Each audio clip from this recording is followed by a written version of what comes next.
కూడా మరియు ప్రభునేసు క్రీస్తునామన మరొకసారి శుభాభివందనం తెలియపరుచుకుంటున్నామండి. అందరికి కూడా వందనాలు. ఈ సమయంలో దేవుని యొక్క వాక్యాన్ని మనం ధ్యానం చేసుకున్నాము. దేవుడు మనల్ని అందరం కూడా గడిచిన నెలంతా కూడా కాపాడారు. ఈ నెల చివరి దినాల్లో మనం ఉన్నాం కనుక దేవునికి కృతజ్ఞతాస్తుతులు చెల్లించడానికి మనం బద్దులమై ఉన్నాము. ఈ సమయంలో గ్రంథంలోంచి కొన్ని మాటలు మనం నేర్చుకోవడానికి ప్రయత్నం చేద్దాం. ఈరోజు చిన్న అంశాన్ని మనం నేర్చుకున్నాము. మనం నేర్చుకోబోయే పాఠ్యాంశం పేరు దేవుడిచ్చు గృహము, కుటుంబము అనే విషయం మీద ఆలోచించేద్దాము. అంతా మనం కుటుంబంగా ఉన్నాం కనుక ఈ సందర్భంలో కుటుంబాన్ని గురించి ఆలోచించేద్దాం. కుటుంబం అంటే ఏంటి? కుటుంబం అనగా ఏంటి? కుటుంబం అనగా భార్య, భర్త, పిల్లలు ఉన్నవారిని కుటుంబము అని అంటాం. అయితే ఈ కుటుంబ వ్యవస్థని ఏర్పాటు చేసింది ఎవరో అని మనం ఆలోచించినప్పుడు కుటుంబం అంటే దేవుని చేత ఏర్పరచబడినది, అనగా దేవుడు ఏర్పరచబడిన సంస్థనే కుటుంబ వ్యవస్థ అని మనం అంటూ ఉంటాము. ఈ కుటుంబ వ్యవస్థ అనేది దేవుడే ఏర్పాటు చేశాడు. అందుకని ఈ యొక్క కుటుంబ వ్యవస్థని దేవుడు ఎలా ఏర్పాటు చేశాడు అంటే వివాహ బంధము అనే పునాది మీద ఈ కుటుంబ వ్యవస్థని దేవుడు ఏర్పాటు చేశాడు.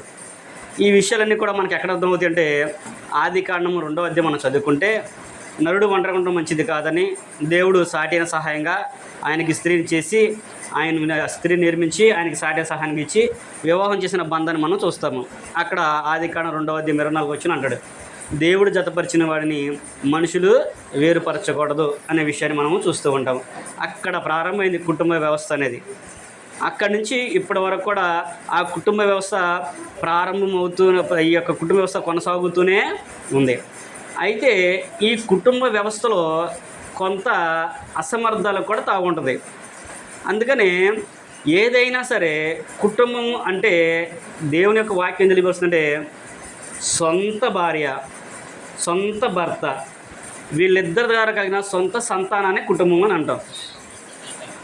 ఇది లోకంలో ఈ ప్రతి ఒక్క పేరు పెట్టుకుంటారు, మేము కుటుంబం అనుకుంటారు. ఎంతమంది ఉన్నా కానీ వాళ్ళందరూ కూడా కుటుంబం అనుకుంటారు. కానీ దేవుడైతే అలా అనుకోవట్లేదు. ఎందుకు అనుకోవట్లేదు? ఉదాహరణకి మీకు ఎగ్జాంపుల్ చెప్తాను. అబ్రహాం గారికి పిల్లలు లేరు. శారా ఏం చేసింది? హాగర్ని తీసుకొని ఆయనకి భార్యగా ఇచ్చింది. హాగరు శారా కంటే ముందుగానే ఇస్మాయిల్ని కంది. దేవుడు ఏమన్నాడు? ఆయన నీ కుమారుడు కాదు అన్నాడు. ఎలా కాదు? మరి ఆమెను కూడా భార్యగా ఇచ్చేందుగా, భార్యగా ఇచ్చాడుగా, మరి కుమారుడు అవుతారుగా. కానీ ఎందుకన్నాడు దేవుడు? దేవుడు జతపరిచిన వారిని, సొంత భార్యని ఎవరినైతే ఇచ్చాడో వారి ద్వారా కలిగిన సంతానాన్ని దేవుడు సొంత భార్యనే వారిని కుటుంబం అని అన్నాడు. ఇస్మాయిల్ నీ సంతానం కాదు, కానీ శారా గర్భం నుంచి వచ్చే ఇసాకు ద్వారా వచ్చే సంతానమే నీ సంతానం అనబడిద్ది అనే విషయాన్ని దేవుడు ముందుగానే మనకి తెలియపరిచాడు. అందుకనే ప్రతి ఒక్కరికి కూడా గ్రంథం తెలియపరిచింది. నేను అన్న మాటలు కదా, ప్రతి ఒక్కరికి కూడా సొంత భార్య, సొంత భర్త అనేవాళ్ళు ఉండాలి. దీనికి మించింది ఉందంటే అది కుటుంబంగా లోకం అనుకున్నప్పటికి కూడా దేవుడి దాన్ని యాక్సెప్ట్ చేయడు. నేను చెప్పిన మాట కదా.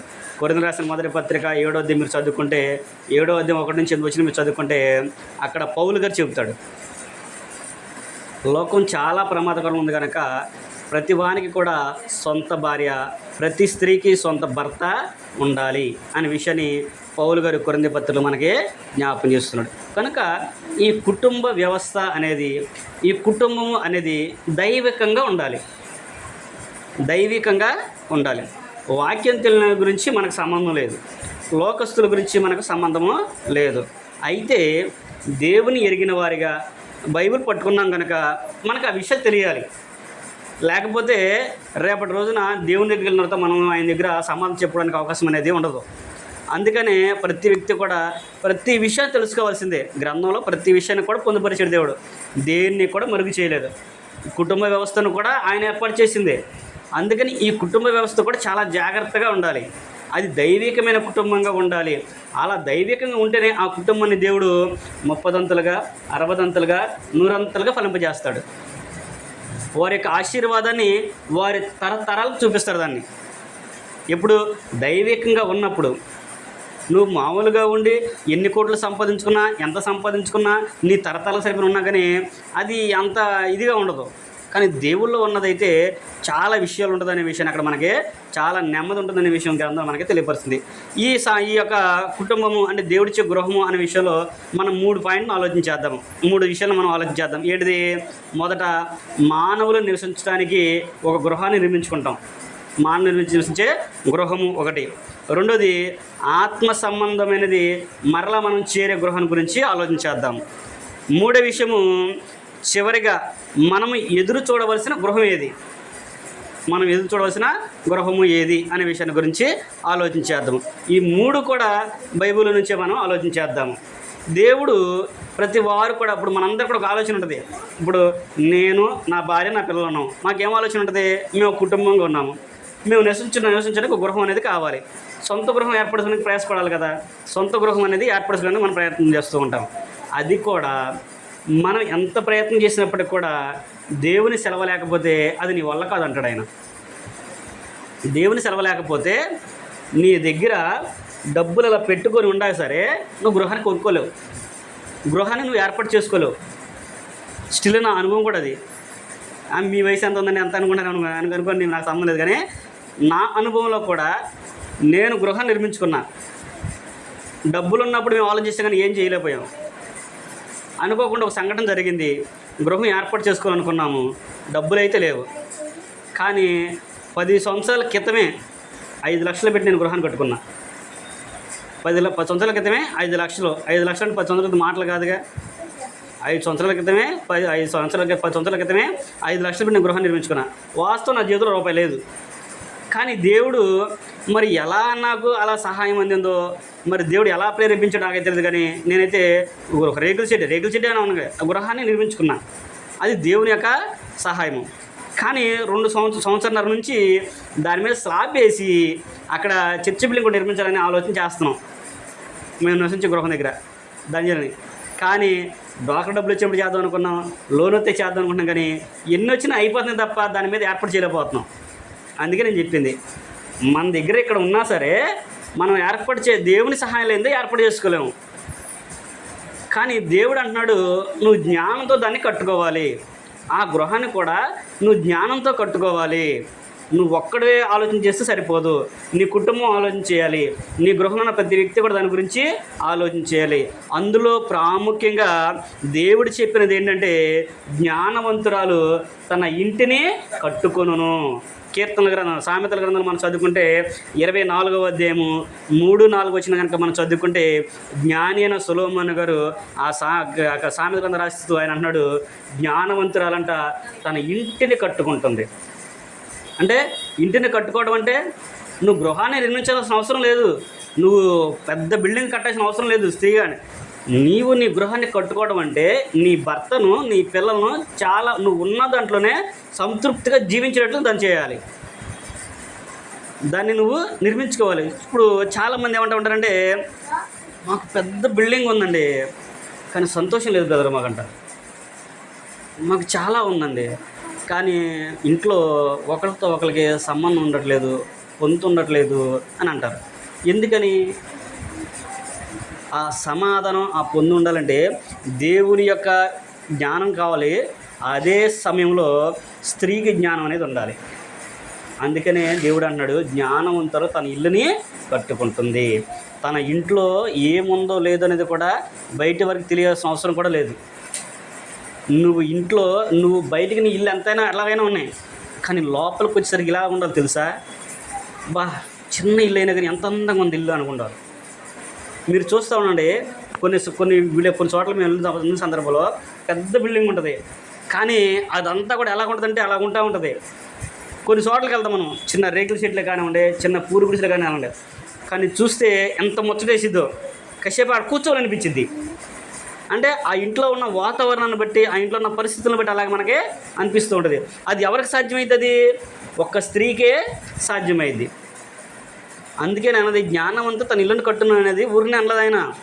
అక్కడ మనం ఆ పదాన్ని కనుక మీరు ఆలోచన చేసి కొంచెం లోపలికి వెళ్తే అక్కడ ఆ విషయాలన్నీ కూడా పొందుపరుస్తూ ఉంటాడు. మాకు తెలిసిన సహోదరు కాముంది, ఆయన వాళ్ళు సేవకు వస్తున్న సందర్భంలో ఆ మాంగారు ఒక మాట చెప్పాడంట ఆమెకి. ఏమని? అమ్మ, మీరు సేవకి వెళ్తున్నారు, నువ్వు సేవకి వెళ్తున్నావు కాబట్టి నీకు ఒకరోజు తిండుండొచ్చు, తినకపోవచ్చు, ఇంట్లో కూడా ఏమి ఉండకపోవచ్చు. ఒకరోజు బంధువులు వచ్చినప్పుడైనా కానీ ఎప్పుడైనా కానీ నువ్వు ఇంట్లో ఏది కూడా లేదు అనే మాట నీ నోట రాని మాకు.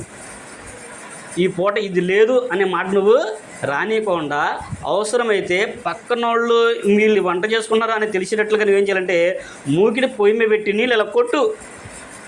మూకిడి పొయ్యి మీద పెట్టి వేడొచ్చింది ఎట్ట కొట్టగానే అవుతుంది, తుస్సు సౌండ్ వస్తూ ఉంటుంది. అంటే వీళ్ళు ఏదో వంట చేసుకుంటున్నారు అని ఆలోచించిందంట.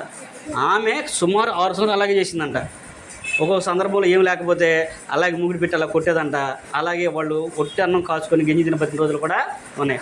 అవి అనుభవాలు అవి చాలా బాగుంటాయి. అయితే ఎవరు సాధ్యమైంది? అది జ్ఞానం కలిగిన స్త్రీకే సాధ్యమైంది. కానీ ఈ రోజుల్లో అన్నీ ఉంటాయి, ఇంట్లో అన్నీ ఉంటాయి. కానీ నాకు తలనొప్పిగా ఉంది కానీ ఈ పూట వంటలు చేయలేను, కానీ వెళ్ళి హోటల్కి వెళ్ళాను నిద్ర పూటకి. సర్లే నేను ఇవాళ ఈ పూట వంట చేయడాన్ని బావా సాయంత్రం మనం హోటల్కి వెళ్దామని అంటారా అనట్లేదా? అన్నీ ఉన్నా కానీ ఈ రోజున అలాగుంది. కానీ దేవుడు జ్ఞానం చేత దాన్ని, అందుకని అంటున్నాడు జ్ఞానవంతురాలు తన ఇల్లును కట్టును అని అంటున్నాడు. నీవు అప్పుడు నేను చెప్పేది దేనికంటే వాస్తవం, ఇది నిజమేది. ఇప్పుడు జ్ఞానవంతుడు తన ఇల్లు కట్టింది ఎందుకన్నాడు ఆయన? ఇప్పుడు నువ్వు హోటల్కి వెళ్ళావనుకో, ఇంట్లో ఉంటే 100 రూపాయలు పెట్టి నువ్వు వండుకుంటే ఇల్లు మొత్తం తింటారు. అదే ఇల్లు మొత్తం బయటికి వెళ్తే 1000 రూపాయలు కూడా చాలు. 1000 రూపాయలు ఇప్పుడు ఈ రోజున 1000 రూపాయలు కూడా చాలు. మరి అలాంటప్పుడు నువ్వు జ్ఞానవంతులు ఎలాగవుతావు? పురుషుడైనా కానీ అంతే. ఇప్పుడు ఇంట్లో ఏ వండితే అది తిని సరిపెట్టుకోవాలి. లేదనుకో నాకు చేతనైన సహాయం నేను చేయాలి. ఇప్పుడు నా భార్యకి బాగలేదు, పడుకుంది, వంట ఏం చేయలేదా అమ్మయ్య బతికిపోయి ఇవ్వాలని చెప్పేసి హోటల్కి వెళ్ళి ఒక 500 పెట్టి బిర్యానీ తెచ్చుకుంటే, అయితే ఇంట్లో రైస్ ఉన్నాయి శుభ్రంగా ఏదైనా కర్రీ చేసుకుంటే ఏదో పచ్చడి వేసుకొని పెరిగి పెట్టి తిన్నాం అనుకో ఎంత సమృద్ధిగా ఉంటుంది. భార్య పిల్లలతో అంత చక్కగా తొందరగా. అంటే బయటికి వెళ్ళి తెచ్చుకొని తినొద్దు అని అంటలా, కానీ ఒక సందర్భం అనేది మనకు ఉండాలి. అదే ఇది కూడా అవ్వకూడదు. నువ్వు అలా ఆదర చేసిన దాన్ని బట్టే దేవుడు అంటాడు జ్ఞానవంతురాలు తన జ్ఞానం చేత తన ఇంటిని కట్టుకుంటుంది. కనుక జ్ఞానం అనేది చాలా ప్రాముఖ్యమైనది. ఆ గృహాన్ని కట్టే బాధ్యత కూడా దేవుడు స్త్రీకే ఎక్కువ ఇచ్చాడు. రెండో విషయాన్ని మనం ఆలోచన చేసినప్పుడు జ్ఞానవంతులు తన ఇల్లును కట్టడం అనే విషయాన్ని చేసిన తర్వాత అదే జ్ఞానవంతురాలు తన ఇల్లును కట్టడమే కాకుండా ఏం చేయగలదంటే ఓడపీకే అవకాశం కూడా ఆమెకి ఉంది. కనుక మనం అలా కాకుండా జ్ఞానవంతురాలు తన ఇల్లు ఎలాగైతే కడుతుందో అలా ఉండేట్లుగా మన విషయాన్ని మనము చూడాలి. అలాగే యెహోవా అంటే దేవుడు మనకి ఏదైతే ఇచ్చాడో దాన్ని కనుక మనం కాపాడుకోకపోతే అది కూడా మన వల్ల కాదు. యెహోవా కాపాడకపోతే దాన్ని కాపాడే ప్రయత్నం కూడా మనము చేయలేము. అందుకని కీర్తన గ్రంథం అన్నాడు కదా, యెహోవా ఇల్లు కట్టించిన యెడల దాన్ని కట్టుబడి ప్రయాస వ్యర్థము. యెహోవా పట్టణానికి కాపలి కాయకపోతే దానికి కావలి కాయని ప్రయాస కూడా వ్యర్థమే అంటాడు. అంటే దీన్ని బట్టి మనం ఏం ఆలోచన చేసుకోవాలంటే కుటుంబం అనేది ఎంత జాగ్రత్తగా కాపాడుకోవాలో, ఎంత మెలకువగా మనం ఉండాలో అనే విషయాన్ని ఇక్కడ జ్ఞాపకం చేస్తుంది. మన కుటుంబం అంతా కూడా దేవుని మీద ఆధారపడాలి. ఇక్కడ చెప్పేదంటే దావీదు గారు ఏమంటారంటే కీర్తన గ్రంథంలో మనమంతా కూడా దేవుని మీద ఆధారపడాలి. నువ్వు దేవుని సహాయం లేకుండా నువ్వేది కూడా చేసుకోలేవు. దేవుడు నీకు ఇవ్వకుండా నువ్వు ఏది కూడా చేయలేవు అనే విషయాన్ని ఆయన తెలియపరుస్తూ ఉన్నాడు. అందుకనే దేవుడు ఇవ్వకుండా మనం ఏది కూడా చేయలేము. దేవుని సహాయం ఉందనుకోండి, నీ చేతిలో ఏం లేకపోయినా కానీ దాన్ని నిర్మించడానికి నీకు దేవుడు అవకాశాన్ని ఇస్తాడు. అందుకనే మనం ఏం చేయాలంటే జ్ఞానంగా మనం నడుచుకోవాలి. ఇంట్లో భార్య భర్త ఎవరు కూడా, అంటే అక్కడ స్త్రీకి అని చెప్పాడు కాబట్టి స్త్రీకి అనేది ఏం కాదు. కుటుంబం అన్న తర్వాత కుటుంబంలో భార్య భర్త పిల్లలు ఉంటారు. మనము అంటే ముందుగా మనం నేర్చుకొని మన కుటుంబంలో మన పిల్లలకి నేర్పించాలి. మనం ఏదైతే చేస్తామో మన పిల్లలు కూడా అదే చేస్తారు. మనం చేసిన పనిని బట్టే మన పిల్లలు చేస్తారు. ఇప్పుడు మన ఇంట్లో ఉన్నాం అనుకోండి, భార్య భర్త ఇద్దరు ఉన్నారు అనుకోండి, ఇప్పుడు భర్తని భార్య ఏమని పిలవాలి? మామూలుగా మనం పిలుచుకుంటుంటారు కదా, చక్కగా మాట్లాడుకుంటూ ఉంటాము. అది ఎంతవరకు క్యాజువల్గా ఉండాలో అంతవరకే ఉండాలి. కానీ కొన్ని సందర్భాల్లో శృతి మించినప్పుడు మనం మాట్లాడే మాటలు మన పిల్లలు వింటూ ఉంటారు. అవి విన్నప్పుడు ఏం చేస్తారంటే వాళ్ళ మనసులో అవి నాటుకుపోతాయి. రేపు వాళ్ళు ఎదిగిన తర్వాత కూడా అదే మాటలు వాళ్ళ నోటి నుంటే వస్తాయి. అందుకని హెచ్కెల్ గారు అంటాడు, హెచ్కెల్ గ్రంథం 18:18లో తల్లి ఎట్టిదో బిడ్డయు అట్టిదే అంటాడు. అంటే మన నోటిని మనం కాచుకోవాలి. మన పిల్లల ముందు మనం జాగ్రత్తగా ఉండాలి. నేను ఎంత పొదుపుగా ఎంత జాగ్రత్తగా అయితే చేస్తానో అప్పుడు నా పిల్లలు కూడా అలాగే జాగ్రత్తగా చేస్తారు. నేను ఇంట్లో ఉన్నప్పుడు ఎన్ని శుభ్రం చేసుకున్నాను అనుకోండి, నేను ఎక్కడికైనా బయటికి వెళ్ళినప్పుడు నా పిల్లలు ఏం చేస్తారు, అమ్మో మా అమ్మతో తన్నిది మేము పడితే ఊరుకోదు అని చెప్పేసి వాళ్ళు కూడా శుభ్రంగా అన్నీ చదువుతారు. మనం ఇంట్లో ఉన్నప్పుడు ఇల్లంతా నీట్గా చదువుకుంటూ తుడుచుకుంటూ కడుక్కుంటూ ఉన్నాం అనుకో, మన పిల్లలు ఏం చేస్తారు, వాళ్ళు కూడా దాన్నే ఫాలో అవుతారు. దాన్ని కూడా వాళ్ళు ఏం చేస్తారు, చక్కగా దాన్ని ఆలోచన చేసి చక్కగా దాన్ని చేసుకుంటున్నారు.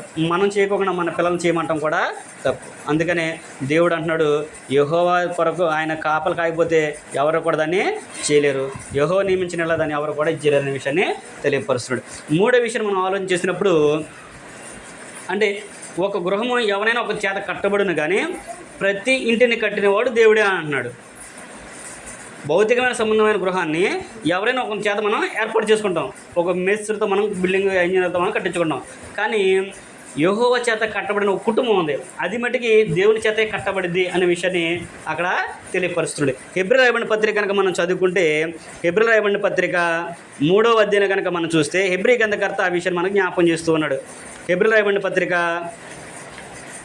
3వ అధ్యాయము 1వ వచనం కాడి నుంచి మనం చదువుకుంటే అక్కడ హెబ్రీ గ్రంథకర్త ఈ విషయం మనకు జ్ఞాపకం చేస్తుంది. ఇందువలన పరలోక సంబంధమైన పిలుపులో పాలు పొందిన పరిశుద్ధ సహోదరులారా, మనం ఒప్పుకున్న దానికి అపోస్తులుడును ప్రధాన యాజకుడైన యేసు మీద లక్ష్యముంచుడి. దేవుని ఇల్లంతటిలో మోషే నమ్మకంగా ఉండినట్టు ఈయన కూడా తను నియమించిన వానికి నమ్మకంగా ఉండెను. ప్రతి ఇల్లును ఎవడైనా ఒకరి చేత కట్టబడును, అక్కడ ఏమైనా పుట్టినట్లు ఉంది, స్థాపించబడును. సమస్తమును కట్టిన వాడు దేవుడే, సమస్తాన్ని కట్టేది కూడా దేవుడే అనే విషయాన్ని అక్కడ ఆయన తెలియపరుస్తున్నాడు. అందుకనే ఆదికాండం మనం చదువుకున్నాం, కుటుంబ వ్యవస్థను ఏర్పరిచింది ఎవరో, దేవుడు. అది వివాహం అనే బంధం మీద పునాది మీద దాన్ని కట్టి ఆ కుటుంబ వ్యవస్థని కాపాడి నిర్మించాడు. ఇప్పుడు దేవుని ఇల్లంతట్లో మోషే నమ్మకంగా ఉన్నాడు. అది భౌతిక సంబంధం. అంటే ఇశ్రాయేలు అందరి మీద కూడా మోషే వారికి దేవునికి నమ్మకంగా ఆయన వాళ్ళందరూ కూడా నడిపించి తీసుకొచ్చారు కనుక దేవుని ఇల్లంతట్లో కూడా మోషే నమ్మకంగా ఉన్నాడు. మోషే గారి తర్వాత ఇప్పుడైతే స్టిల్ ప్రజెంట్ మనకి ఆయన కుమారుడైన క్రీస్తు వారు మనకి యాజకుడిగా, ప్రధాన యాజకుడిగా మనకు నమ్మకమైన వాడిగా క్రీస్తు ప్రభువారు ఉన్నాడు. ప్రతి ఇల్లు ఎవరైనా ఒక చేత కట్టబడింది కానీ సమస్తమును కట్టినవాడు దేవుడే, సమస్తాన్ని కట్టేది కూడా దేవుడే. అందులో మనం ఎలా ఉండాలి అంటే దేవుని చేత కట్టబడిన కుటుంబంగా మనము ఉండాలి. కింద మనం చదువుకుంటూ వస్తే కింద లాస్ట్లో అంటాడు, మనమే ఆయన ఇల్లు అంటాడు. ఏమంటాడు, మనమే ఆయన ఇల్లు. మరి ఇల్లు అంటే మనం ఏమనుకుంటున్నాము, పెద్ద గృహం అనుకుంటున్నాం, డాబాలు బిల్డింగ్లు అనుకుంటున్నాం. కానీ అక్కడ హెబ్రీ కింద అతడు మనమే దేవుని యొక్క ఇల్లు. పౌలు గారు అయితే మీరు దేవునికి ఆలయమైనా తెలీదా అని అంటాడు. మన దేహం దేవునికి ఆలయమైనా మీకు తెలీదా అని అంటాడు. అంటే ఎక్కడి నుంచి ఎక్కడ తీసుకొచ్చాడు అనే ఆలోచన మనము చేయాలి. అంటే ప్రతి దానికి కూడా దేవుడు వంతు అనేది కలుగుతున్నాడు, దానికి ఒక పొందు అనేది కలుపుకుంటూ వచ్చి ఇక్కడ ఆత్మ సంబంధమైన కుటుంబంగా దేవుడు ఆయన మనల్ని మనం అందరం కూడా దేవుని యొక్క కుటుంబంగా ఉండాలి అనే విషయాన్ని అక్కడ ఆయన మనకి తెలియపరుస్తున్నాడు. కనుక మనమందరం కూడా ఆత్మ సంబంధమైన కుటుంబంగా మనము ఉండాలి. భౌతిక సంబంధమైన కుటుంబంలో ఎలాగైతే మనం భార్యాభర్తలుగా బిడ్డలు ఎలాగైతే ఉన్నాం ఎప్పటికీ, కానీ మనము ఆత్మ సంబంధంగా దేవునికి ఒక ఆలయంగా మనం ఉన్నాం కనుక, ఆయన కుటుంబంలో ఉన్నాం కనుక ఎలాగ ఉండాలి అనే విషయాన్ని మనము ఆలోచించాలి. భౌతిక సంబంధమైన కుటుంబంలో తల్లిదండ్రులు ఎలాగుంటే పిల్లలాగా ఉంటారని మనం అలాగైతే ఆలోచిస్తామో, ఇప్పుడు ఆత్మ సంబంధమైన గృహంలో మరి మన తండ్రి ఎలాగుంటే మనం అలాగ ఉండాలి కదా, అంతే కదా. మన తండ్రి ఎలాగైతే ఉన్నాడో అలాగే ఉండాలి కదా. మరి అలా మనం ఉంటున్నామా? అందుకని హెబ్రీ కనుక ఆ విషయం చెప్పాడు. అందుకే అన్నాడు, మనం దేవుని యొక్క ఇల్లే ఉన్నాం కదా అనే విషయాన్ని ఆయన తెలిపి గృహంగా ఉన్నాం కదా అంటున్నాడు.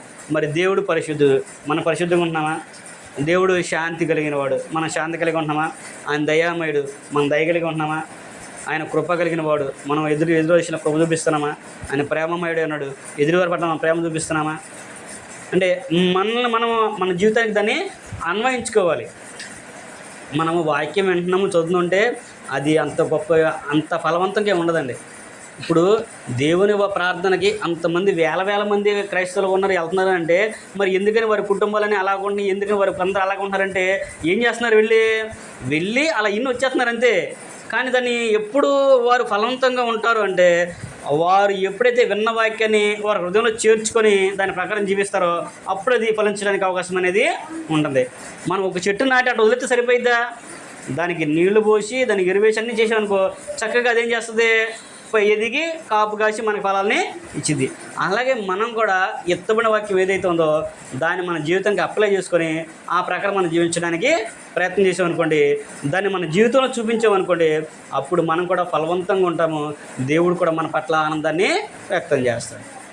అందుకనే దేవుని యొక్క వాక్యం ఉంటుంది, మీరు వినువారు మాత్రమయ్యండి మిమ్మల్ని మీరు మోసం చేసుకోవద్దు, విని దాని ప్రకారంగా జీవించేవారయ్యి ఉండాలి. యాకోబు పత్రికలో యాకోబు గారు దాన్ని తెలియపరుస్తుంది. కనుక మనము దేవుని యొక్క గృహంగా ఉండాలనుకుంటే భౌతిక సంబంధమైన గృహాలు ఎలాగైనా మనం కట్టుకుంటాం, ఏర్పాటు చేసుకుంటాము.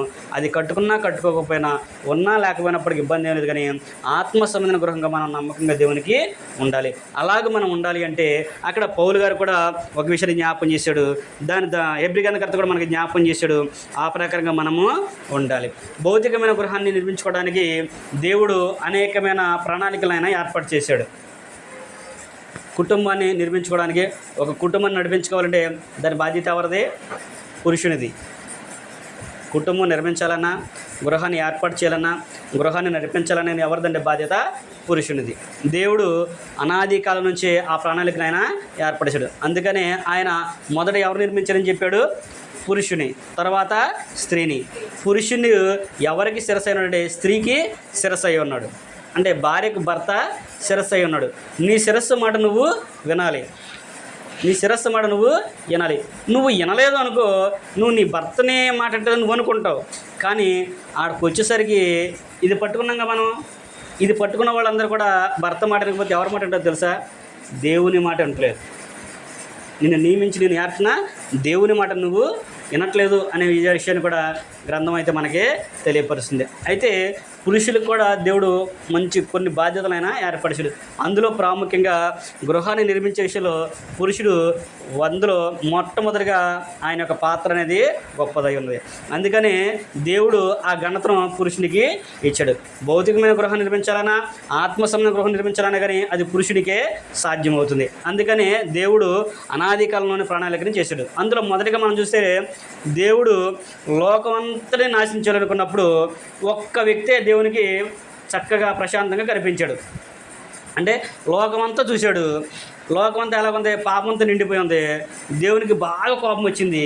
వచ్చి అసలు ఇలా మొత్తం నాశనం చేసేద్దాం అనుకున్నాడు. ప్రపంచం మొత్తాన్ని కూడా నాశనం చేద్దాం అనుకున్నాడు. కానీ ఒక వ్యక్తిని చూడంగానే ఆయన కోపమంతా తగ్గిపోయి మరలా ఇలాంటి వాళ్ళని చేయాలని ఆలోచన కలిగి ఉన్నాడు. ఎవరిని గురించి అనుకున్నాడు? ఆయన నోవాహును చూస్తే అలాగ ఆయనకి అనిపించింది. ఆదికాండం 6వ అధ్యాయం మనం చదువుకుంటే, ఆదికాండం మనం చదువుకున్నప్పుడు 6వ అధ్యాయం నుంచి మనం చదువుకుంటే లోకమంతా చూసినప్పుడు బాగా చెడిపోయి ఉందంట. అప్పుడు దేవుడు అనుకున్నాడంట, నేను ఈ సర్వశరీరం మొత్తాన్ని కూడా నాశనం చేద్దామని అనుకున్నాడు. కానీ నోవాహును చూడంగానే దేవుడు ఆలోచన చేసి నోవాహుతో దేవుడు ఒక గృహాన్ని ఏర్పడాడు. అదే నోవాహు యొక్క ఓడ. ఆ నోవాహుని దేవుడు ఏర్పాటు చేసుకొని, నోవాహు ఎందుకు ఏర్పరుచుకున్నాడు? అంతమంది ఉన్నాగా దేవుడు నోవాహుని ఎందుకు ఏర్పాటు చేసుకున్నాడు? అంతమంది ఉన్నారు కదా, మరి ప్రపంచం అంతా ఉన్నారు, మరి అందరూ నోవాహు ఒక్కడిని దేవుడు ఎందుకు ఏర్పాటు చేసుకున్నాడు? ఇప్పుడు ఎగ్జామ్స్ రాస్తారు. ఇప్పుడు ఒక ఎగ్జామ్ పెట్టారు అనుకోండి, దాంట్లో అందరూ రాస్తూ ఉంటారు. ఒక 50 మంది రాస్తారు అనుకో, అందులో ఒక్కడికే ఫస్ట్ ర్యాంక్ వచ్చింది. ఎందుకని? అందరికీ ఇవ్వచ్చుగా. అందరూ చదువుకున్నారు, అందరూ కష్టపడి చదువుకున్న వాళ్ళే, అందరూ ఫీజులు కట్టిన వాళ్ళే, అందరూ ప్రయాసపడిన వాళ్ళే, మరి వాళ్ళకి ఇవ్వచ్చు, అందరికి ఇవ్వచ్చు అంటే అందరికి ఎవరో. అయితే వాళ్ళు పెట్టిన ఎగ్జామ్స్లో ఎవరైతే పాస్ అవుతారో వాళ్ళకే వేస్తాడు. వాడు ఏంటంటే తెలివితో, జ్ఞానంతో దాన్ని చెప్పినవన్నీ కూడా విని దాన్ని అభ్యసింప చేసుకొని అదన్నింటిలో కూడా ఎగ్జామ్స్లో చక్కగా క్వాలిఫై అయ్యేటట్టుగా రాశాడు ఆయన. అలాగే ఈ లోకంలో మనం కూడా దేవుని ప్రేమను పొందుకోవాలి అంటే అందరూ వింటున్నారు, ఇంటే ప్రయోజనం ఉంది. అందరూ ప్రార్థనకి వెళ్తున్నారు, ప్రార్థనకి వెళ్తే ప్రయోజనం ఉంది. అందులో ఫలవంతంగా నువ్వు ఉండాలంటే నువ్వు విన్న వాక్యాన్ని నీ హృదయంలో చేర్చుకోవాలి, దాని ప్రకారం నువ్వు జీవించాలి, దేవుని యందు భయభక్తి కలిగి నువ్వు నడుచుకోవాలి. ఆ కాలంలో చూసినప్పుడు దేవునికి ఎవరంట? నోవాహు ఒకడు ఎలా కనపడ్డంట? నువ్వొక్కడు నీతిమంతుడు నాకు కనపడ్డావు.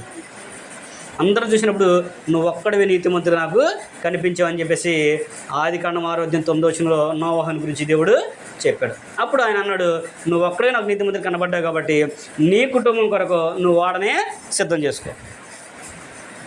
కనబడింది ఒక్కడే, కానీ కుటుంబం కొరకు నిర్మించుకోమన్నాడు. ఇప్పుడు ఈ నోవహు మాట విని ఎవరైతే వస్తారో ఆ వాళ్ళు గురితే ప్రస్తారో వాళ్ళందరూ కూడా రక్షించబడతారు. అంతేకాదు మరి ఇప్పుడు మన ఇల్లు కట్టుకుంటే నేను ఇప్పుడు పురుషుని అన్నాను, నేను కట్టుకుంటే నా భార్య పిల్లల్ని వదిలేస్తానా? నేను కట్టుకున్నా కాబట్టి నా ఇంట్లో మీరున్న నిలబడి అంటాను నేను. వాళ్ళు కూడా నాకు లోపంటారు కాబట్టి నేను కూడా వాళ్ళని తీసుకొచ్చి దాంట్లోనే ఏర్పడతాను. అలాగే నోవహు దేవునికి ఎదుట నీతిమంతుడు కనపడ్డాడు.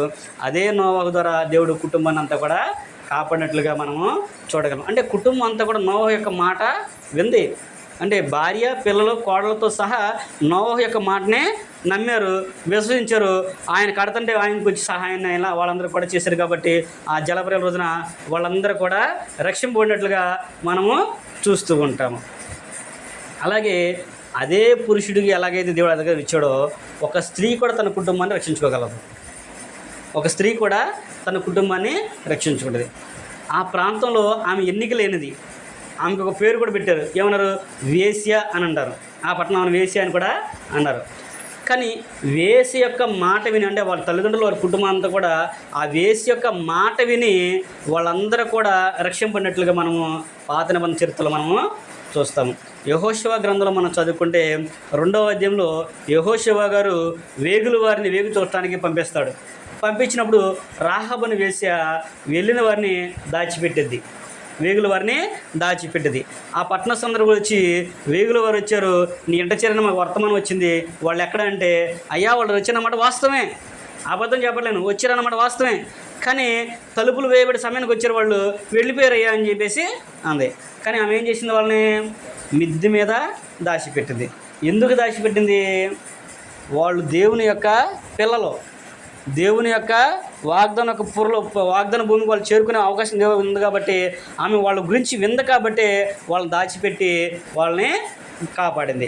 వెళ్ళేటప్పుడు ఆమె ఒక మాట ఉంది, అయ్యా మీ దేవుడు ఈ దేశాన్ని మీకు కంపల్సరీగా పంపిస్తాను, నాకు తెలుసు, మేము విన్నప్పుడు మా గుండెలు బద్దలైపోయినాయి, కాబట్టి మీరు వచ్చినప్పుడు నా కుటుంబాన్ని జ్ఞాపం చేసుకోండి అని అన్న తర్వాత అప్పుడు వాళ్ళు యెహోషువ గ్రంథం 2వ అధ్యాయంలో ప్రారంభమైన తర్వాత 6వ అధ్యాయంలో వచ్చిన తర్వాత ఆ పట్టణానికి ప్రవహించేటప్పుడు యెహోషువ గారు అంటాడు, మిమ్మల్ని కాపాడిన ఆ రాహాబును చూసావా, ఆ గృహాన్ని మీరు జాగ్రత్తగా కాపాడండి. ఆ ఇంట్లో ఉన్న వారి వరకే రక్షణ. ఆ గృహంలో ఎంతమంది అయితే ఉంటారో వాళ్ళకే రక్షణ. ఆ ఇంట్లోంచి ఒకవేళ రాహాబు బయటికి వెళ్ళినా సరే వాళ్ళకి సంబంధం లేదేక. ఆ మరణంతో ఏం చేస్తుంటే వాళ్ళు మొత్తాన్ని కొట్టుకెళ్ళిపోయింది. నోవహు జలప్రలయంలో వాళ్ళ ఉంటేనే ఎలాగైతే కుటుంబం రక్షించబడిందో, ఇక్కడ రాహాబు ఇంట్లో కూడా వాళ్ళు ఉన్నప్పుడు రాహాబు ఇంట్లో ఉంటేనే వాళ్ళు ఎలాగైతే రక్షించబడతారో బయటికి వెళ్తే రక్షణ అనేది లేదు. అదే విషయాన్ని ఇక్కడ వీళ్ళు కూడా జ్ఞాపం చేశారు. ఇప్పుడు రాహాబు వేశ్య అని వాళ్ళందరూ కూడా తెలుసు, వారి తల్లిదండ్రులు కూడా తెలుసు. ఇప్పుడు నువ్వు చెప్పే మాట మేమేంటేంటి, మన వేషం పాడేటువంటి మన రాజు గొప్పోడు, మన బిల్డింగులు ఉన్నాయి, ఇంత ఆస్తుంది మనకి, మనల్ని ఎవడ ఏం చేస్తారని చెప్పేసి ధీమాగా ఉంటారు అనుకో, వాళ్ళు కాపాడబడేవాళ్ళు కాదు. అంటే తను వేసి అయినప్పుడు కూడా తన కుటుంబం పట్ల తన యొక్క బాధ్యతను వ్యక్తం చేసింది. అలాగే మనం కూడా మన కుటుంబాన్ని చాలా జాగ్రత్తగా పట్టుకునే వారిగా ఉండాలి. అదే సందర్భం మనం జ్ఞాపకం చేసుకుంటే అపోస్తుల కార్యంలో కూడా క్రొత్త నిబంధనలు మనం చూస్తే అక్కడ కూడా ఒక భక్తి పర్వాలు ఉంటుంది. అక్కడ రాహాబుని వేశ్యగా చూపించాడు, ఆమె విశ్వసించింది. ఆమెను గురించి క్రొత్త నిబంధనలో కూడా రాయబడింది. అంత భక్తి పర్వాలుగా ఆమె చూపించాడు. అలాగే క్రొత్త నిబంధనలో కూడా దైవభక్తి కలిగిన స్త్రీ అంటాడు ఆయన. అపోస్తుల కార్యంలో 16వ అధ్యాయం మనం చదువుకుంటే అక్కడ లూదియా అను దైవభక్తి గల స్త్రీ. ఈమె ఎవరు? ఆమె వేసేది ఈమె ఎవరు? వ్యాపారవేత్త. ఓదరంగుపుడు అమ్ముకునే తుయ్యత్తర పట్టణస్తురాలు. ఓదరంగుపుడు అంటే రాజులు వేసుకునే బట్టలు, వాటి మీద అద్దెది అనమాట. అది బాగా విలువైనది.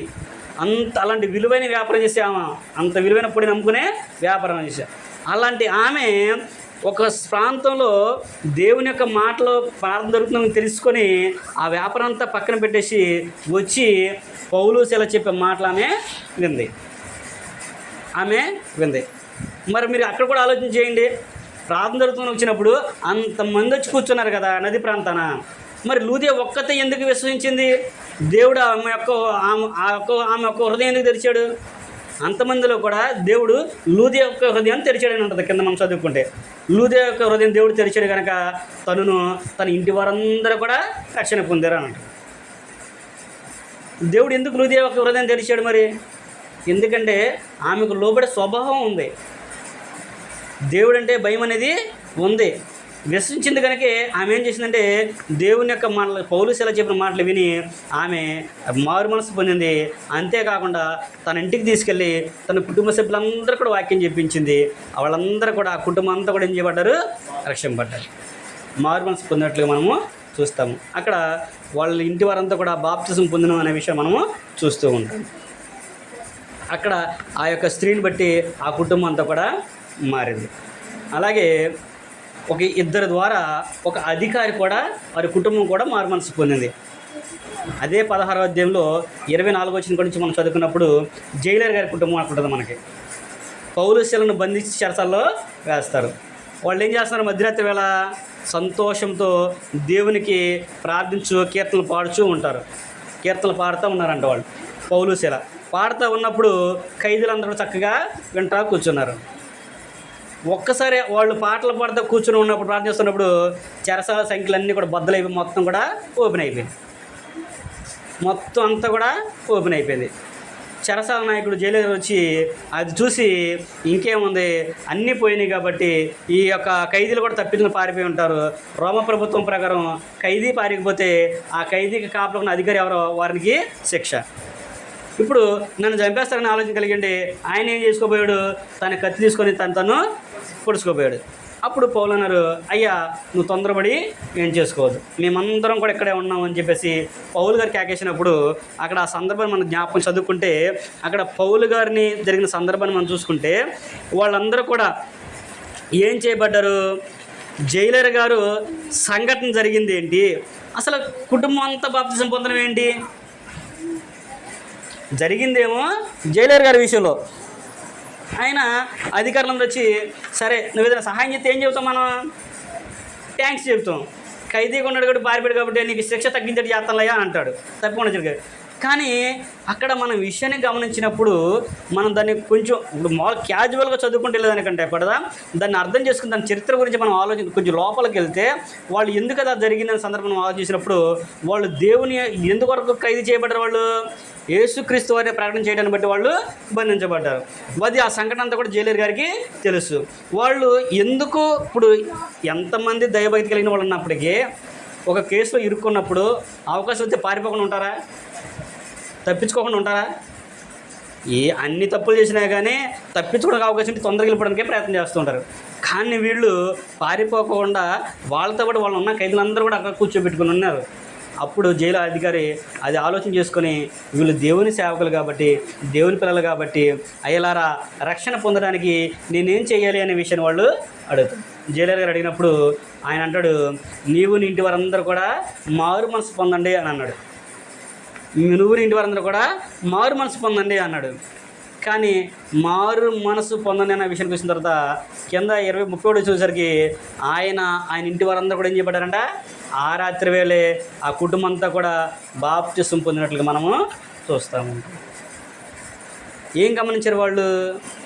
అక్కడుంటేనే మనకి రక్షణ, ఇది శాశ్వతము కాదు అనే విషయాన్ని వాళ్ళు కూడా గమనించారు కాబట్టి ఆ కుటుంబం అంతా కూడా బాప్తిసం పొందినట్లుగా మనము చూడగలం.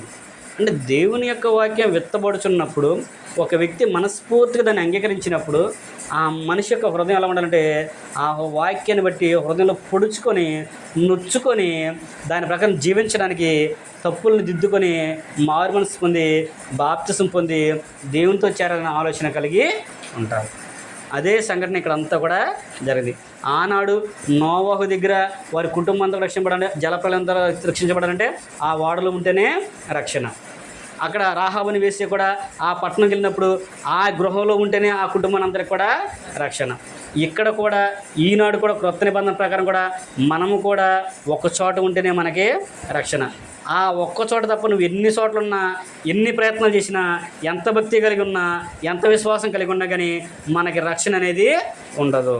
అది ప్రతి వ్యక్తి కూడా ఆలోచన చెయ్యాలి అనే విషయాన్ని దేవుని యొక్క వాక్యము మనకే తెలియపరుస్తూ ఉంది. అందుకనే అక్కడ ఆయన అంటాడు, యెహోషువ గారు కూడా అంటాడు, యెహోషువ గారు కూడా వాళ్ళందరినీ నడిపించినప్పటికి కూడా వాళ్ళు ఏం చేసిన ఇశ్రాయేలీయులందరూ కూడా కానాను నుంచి ఐగుప్తు నుంచి కానాను నడిపించిన సందర్భంగా వాళ్ళు వచ్చిన తర్వాత వాళ్ళందరూ కూడా దేవుని విసర్జించినప్పుడు యెహోషువ గారు ఏమంటారంటే, అయ్యా మీరు ఎవరు సేవిస్తారో సేవించుకోండి, నాకైతే అభ్యంతరం లేదు, నేను నా ఇంటి వారు మాత్రం యెహోవానే సేవించేదము. 24:15 మనము చూస్తాం. యెహోషువ గ్రంథము 24 అధ్యాయము 15 వచనంలో ఆ సందర్భం మనము చూస్తాము. మీరు ఎవరినైనా కోరుకోండి, మీరు ఎవరైనా వెళ్ళండి, మీరు ఎక్కడికైనా వెళ్ళండి, నా సంబంధం లేదు, నేను నా ఇంటి వారు మాత్రం యెహోవానే సేవిస్తాము. ఇలాగే లూదియా కూడా తన కుటుంబం అంతటి కూడా పౌలు శిల చెప్పిన మాటలు విని వారి కుటుంబం అంతా కూడా రక్షించుకొని బాప్తిసం ద్వారా ఆ గృహంలోనికి చేర్చబడ్డారు. జైలు కుటుంబం కూడా అక్కడ జరిగిన సందర్భం ఒకసారి ఇంటికి వెళ్ళిన తర్వాత చదువుకోండి, 16 చదువుకోండి, చక్కగా ఇంటికి కూర్చొని చక్కగా నెమ్మదిగా చదువుకోండి. అక్కడ ఏమంటాడు ఆయన, వాళ్ళు బయటకు వచ్చిన తర్వాత మారు మనసు పొందండి అని చెప్పి అంటాడు. కానీ కింద 3వ వచనం వచ్చేసరికి ఏముంటుందంటే వాళ్ళు బాప్తిసం పొందిరి అనే విషయం ఉంటుంది. మారు మనసు పొందనంటే బాప్తిసం పొందారేంటి అనే ఆలోచన మనకి రావాలి. అక్కడ మనకు ఆలోచన వచ్చినప్పుడు ఆ మారు మనసు అంటేనే బాప్తిసం అనే అర్థం మనకి రావాలి. మనం మారు మనసు పొందామంటే ఏం జరగండి, బాప్తిసం అనేది పొందితే మనకు మారు మనసు కలిగినట్టు. అప్పుడు మన గత జీవితాన్ని విడిచిపెట్టి మరలా నూతన జీవితాన్ని మనం ప్రారంభిస్తాం అనే విషయాన్ని అక్కడ మనకి అర్థమవుతుంది అనే విషయాన్ని తెలియపరుస్తుంది. అలా కాకోకుండా తన కుటుంబాన్ని కాపాడుకోకుండా నేను రక్షించబడ్డాను కాబట్టి నా మాట ఇంటికినంటే లేకపోతే పొండి అని అన్నారు అనుకోండి, ఒకవేళ అతను భక్తి గలవాడినప్పుడు కూడా దేవుడు ఆయన్ని యాక్సెప్ట్ చేయడు. దేవుడు ఆయన్ని యాక్సెప్ట్ చేయడు. నేను భక్తి గలవాడిని, నేను దేవుని యందు భయభక్తి కలిగిన వాడిని, విశ్వాసం కలిగిన వాడిని, మంచి పేరే ఉంది, నేను భక్తి కలిగిన వాడిని, అందరూ కూడా తెలుసు, నేను యథార్థంగా బ్రతుకుతా, నీతిగానే బ్రతుకుతున్నా, కానీ నా కుటుంబానికి చెప్పుకోకుండా, నా కుటుంబానికి నేర్పించుకోకుండా, నా కుటుంబాన్ని నేను మార్చుకోకుండా, నా కుటుంబంలో నాకు విలువ లేకుండా బ్రతికిన చేసుకున్నానుకో, దేవుడు నన్ను కూడా యాక్సెప్ట్ చేయదు.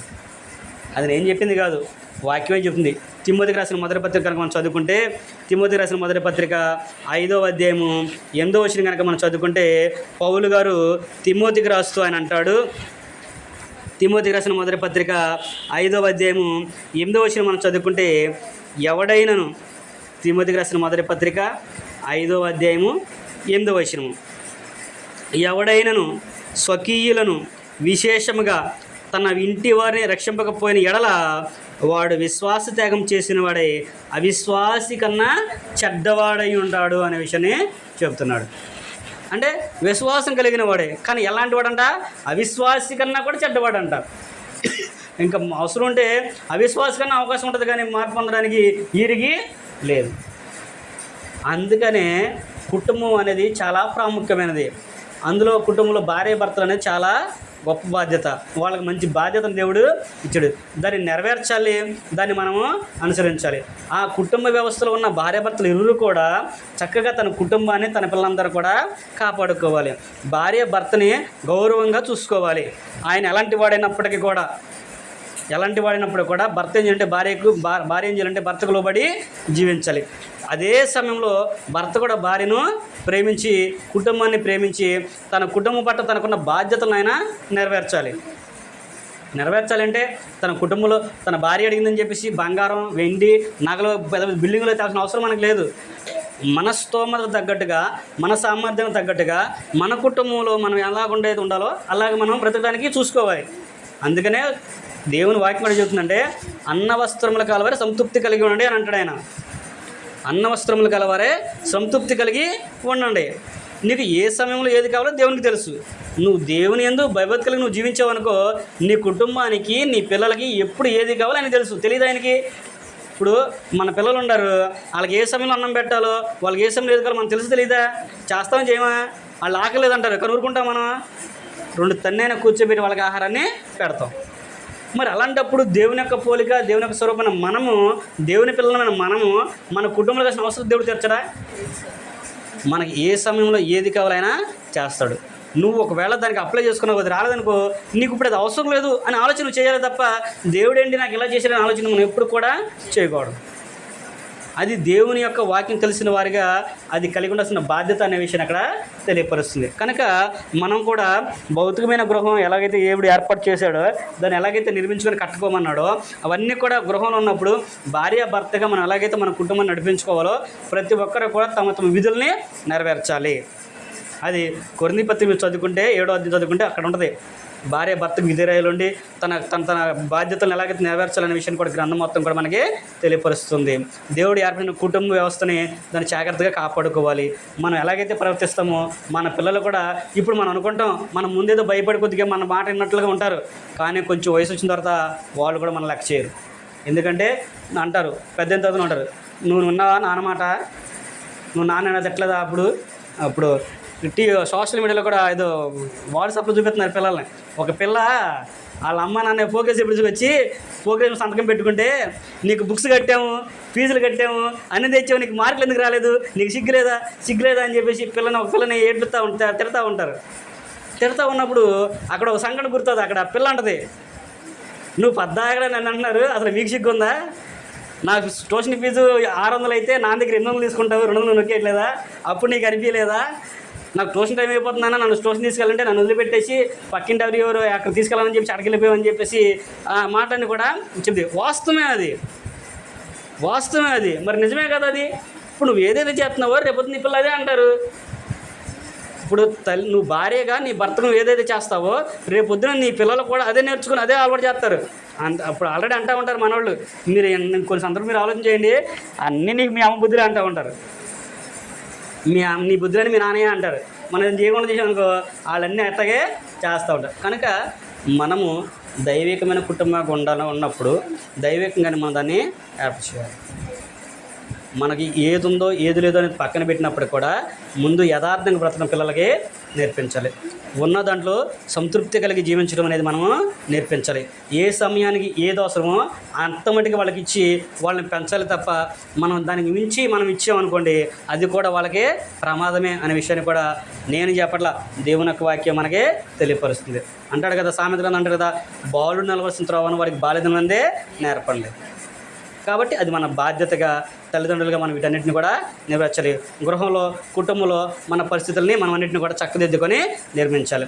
చివరిగా ఆఖరిగా మనం ఎదురు చూసే గృహము, మనం చేరాల్సిన గృహం అనేది ఒకటే ఉంది. ఇది మాత్రం వ్యక్తిగతంగా ఎవరి బాధ్యత వాళ్ళదే. మనం చేరాల్సిన గృహం ఏంటో అనేది మనం చదువుకున్నప్పుడు ఏప్రిల్ రాయబడిన పత్రికలో మనం చూసినట్లయితే ముందుగా గలతీ పత్రిక మనం చూద్దాము. గలతీలకు రాసిన పత్రిక 6వ అధ్యాయము 10వ వచనము. అక్కడ పౌలు గారు గలతీ సంఘానికి రాస్తూ, మీరు పలానా చోటకి చేరిన వారి ఎడల మీరు వారికి జాగ్రత్తగా చూసుకోండి అనే విషయాన్ని జ్ఞాపం చేస్తూ ఉంటాడు. విశేషంగా అనే విషయాన్ని జ్ఞాపం చేస్తూ ఉంటాడు. గలతీలకు రాయబడిన పత్రిక 6వ అధ్యాయము 10వ వచనము.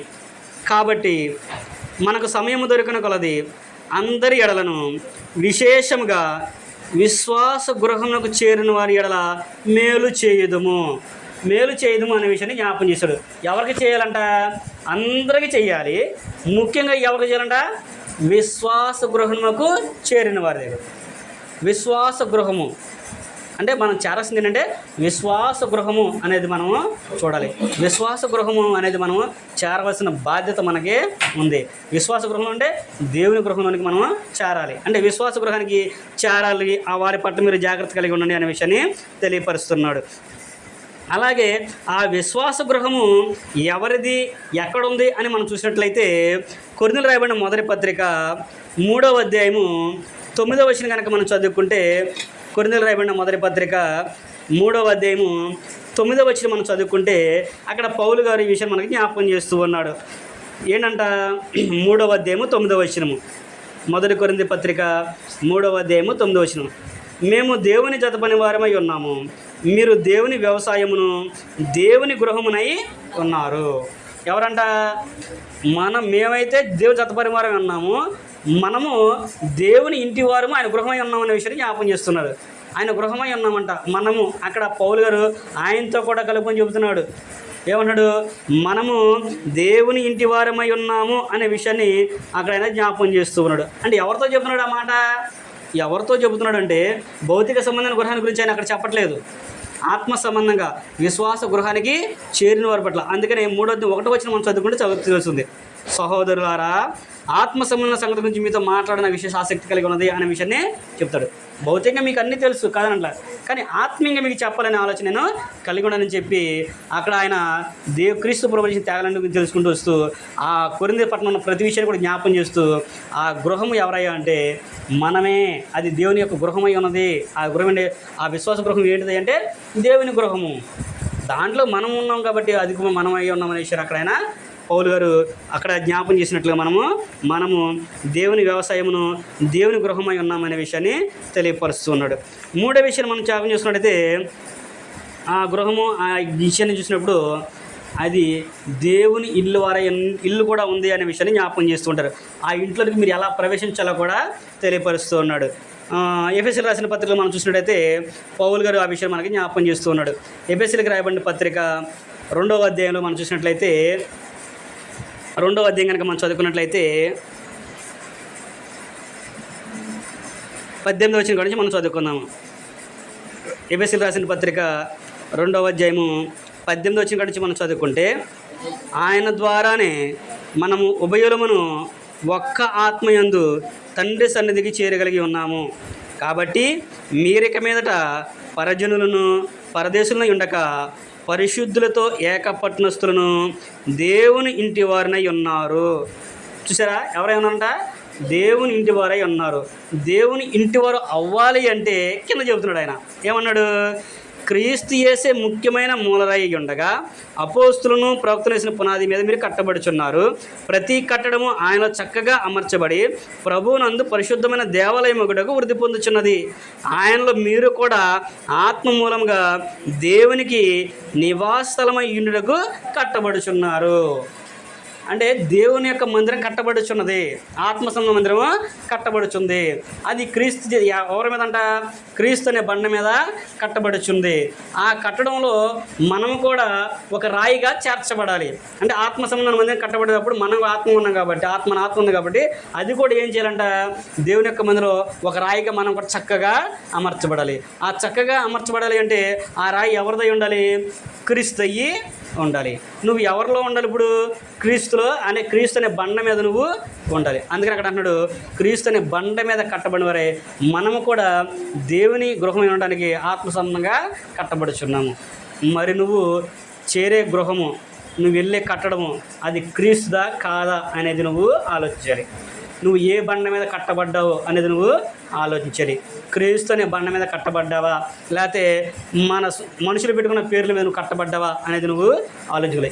ఇక్కడ మీరు దీన్ని చదువుకుంటే, ఇక్కడ ఈ అధ్యాయం మనం చదువుకుంటే క్రీస్తుకి సంఘానికి పునాదికి వారిని కలిపినట్లుగా మనం చూస్తూ ఉంటాం. అంటే క్రీస్తు ప్రభువారు సంఘానికి ఏమై ఉన్నాడు? శిరస్సు అయి ఉన్నాడు అనే విషయాన్ని చెబుతాడు.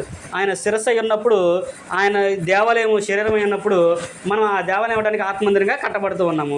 ఇప్పుడు మనం దీంట్లో చేరాలి అంటే మనం దేన్ని అంటుకుండాలి? శిరస్సును అంటుకొనే ఉండాలి. ఈ శిరస్సు ఏమి ఉండాలి? క్రీస్తు అయ్యి ఉండాలి. మరి ఇప్పుడు క్రీస్తు అనే బండ మీద కాకోకుండా నాకు నచ్చినట్లుగా RCM లేకపోతే CSI, పెంతుకోస్తు, లోదరన్ను, ఇలా మసేకల పేర్లు ఉన్నాయి కదా, ఈ పేర్లనే బండ మనం కట్టబడ్డాం అనుకో, ఆయనతో సంబంధం ఉండిద్దా మనకి? విషయాన్ని ఆలోచించేయండి. ఇప్పుడు మన చాలా నుంచి మనం వస్తున్నాం కాబట్టి చాలాసార్లు చెప్పాను, కానీ మీరు ఒకసారి ఆలోచించేయండి. ఎందుకంటే నేను స్వయంగా చెప్పేది అయితే కాదు, గ్రంథం మనకి తెలియపరుస్తుంది. దేవునితో మనకు సంబంధం ఉండాలి అంటే, దేవునితో మనం ఉండాలి అంటే, దేవునిలో మనం ఉండాలంటే క్రీస్తులో ఉంటేనే మనకు అది రక్షణ. ఆనాడు ఇందాక చదువుకున్నాం కదా, నోవహు గారు ఆ ఓడలో ఉంటేనే వారి కుటుంబానికి రక్షణ. ఆ రాహాబుని వేసే కుటుంబం ఆ ఇంట్లో ఉండిన వారికి రక్షణ. ఈనాడు కూడా దేవుని చేత కట్టబడిన క్రీస్తు సంఘములో ఉంటేనే మనకి రక్షణ. ఈ సంఘంలోనికి ఎవరో చేర్చుకోరు, ఆయనే చేర్చుకుంటాడంట. కేవలం మేమేం చేస్తామంటే వాక్యాన్ని చెప్పడం వరకే మా బాధ్యత. వాక్యం చెప్పిన తర్వాత మీరు ఒకళ్ళు విని మారు మనసు పొందితే ఆ సంఘంలోనికి మీకు బాప్తిసం ద్వారా ఆ సంఘంలోనికి వెళ్ళడానికి సహాయం చేస్తాను తప్ప దాన్ని చేర్చే బాధ్యత మాది కాదు. అది నేను చెప్పలా. మీరు కావాలంటే అపోస్తుల కార్యాలు ఒకసారి చూడండి. అపోస్తుల కార్యాలు 2వ అధ్యాయము అపోస్తలుల 2వ అధ్యాయం మనం చదువుకుంటే పేతురు యొక్క ప్రసంగానికి 3,000 మంది చేర్చబడ్డారన్న తర్వాత అనుదినము కూడా వాళ్ళందరూ కూడా రక్షణ పొందుతున్న వారే ఉన్నారనే విషయం చెప్పిన తర్వాత కింద 47 వచ్చిన కనుక మనం చదువుకుంటే 46-47 వచనంలో 46-47 అపోస్తలుల కార్యములు 2వ అధ్యాయము 46-47 వచ్చి చదువుకుంటే మరియు వారు ఏక మనస్కులై ప్రతిదినము దేవాలయంలో తప్పగా కూడుకొనొచ్చు ఇంటింట రొట్టె విరుచుచు దేవుని స్తుతించుచు ప్రజలందరి వలన దయ పొందిన వారై ఆనందముతోనూ నిష్కాపడిన హృదయంతోనూ ఆహారం పుచ్చుకొనుచుండరి మరియు ప్రభువు రక్షణ పొందుచున్న వారిని అనుదినము వారితో చేర్చుచుండెను. ఇప్పుడు ఎవరు చేర్చుకునేది? ఎవరు? ఆయనే చేర్చేది. మనుషులు మనం ఏం చేయలేం. మనం చేర్చడానికి మనకు అవకాశం లేదు.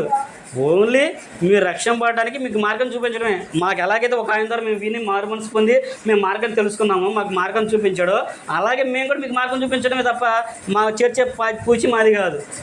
మీరు విన్న తర్వాత విసించి క్రీస్తునే బండ మీద నేను కట్టబడాలి, నేను కూడా దేవుని మందిరం అవ్వాలి, దేవుని గృహంలో నేను ఉండాలి, ఆ గృహంలో నేను కూడా ఒక ఆత్మసౌన మందిరం రాయిగా అమర్చబడాలి అనుకున్నాం అనుకో, నువ్వు దాంట్లో చేరాలి. నాకు అవసరం లేదు అనుకుంటే చేయగలిగింది ఏం కూడా లేదు.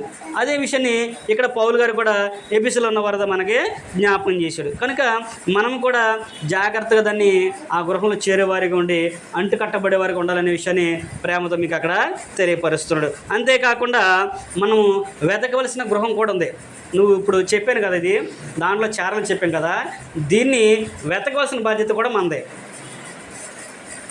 ఇప్పుడు మనకి ఏదైతే కావాలో దాని కొరకు మనం ఎలాగైతే ప్రయాసపడతామో, కానీ అలాగే మనం ఆత్మీయంగా మనకు కావాల్సిన దానికి వెతకాల్సిన బాధ్యత కూడా మనదే. దేవుడికి అయితే చక్కగా ఈ గ్రంథంలో 66 పుస్తకాలు పొందుపరిచి ఆయన ఇచ్చేసాడు. ఇంకా ఆయన పైనుంచి కనిపించి అమ్మ లలిత నువ్వు నా దగ్గరికి రాని ఆయన కేకాడు, నువ్వు మారు మనసు పొందానైనా చెప్పడు. అమ్మ అశ్విని నేను నిన్ను ఏర్పడుచున్నా కాబట్టి ఇదిగో నువ్వు వాక్యం విని రక్షణ పొంది బాప్తిజం చేరి సంఘంలో చేరు అని ఆయనని చెప్పడం. ఏం చేస్తారంటే ఆయన మన గురించి ఏమి కూడా వాటి గురించి ఏమి కూడా ఆయన చెప్పడం. కానీ అంటే దీంట్లో పొందుపరచడు. నీవు ఆలోచన చేయాలి. నేను వాక్యం విన్నా, ఇప్పుడు నేను ప్రభుతో ఉండాలంటే నేనేం చేయాలి? ప్రభుతో ఉండాలంటే ఏం చేయాలి?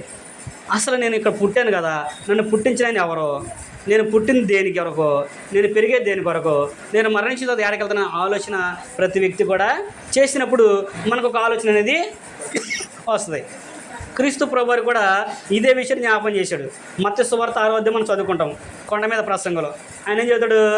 ఏమి తిందమా, ఏమి తాగుదమా, ఏం ధరించుకుందామా అని మీ దేహాన్ని గురించి మీ ఒంటి గురించి మీరేమీ దిగులు పడమాకండి, కానీ ఇవన్నీ కూడా ఇవ్వాలని మీ దేవుడికి తెలుసు.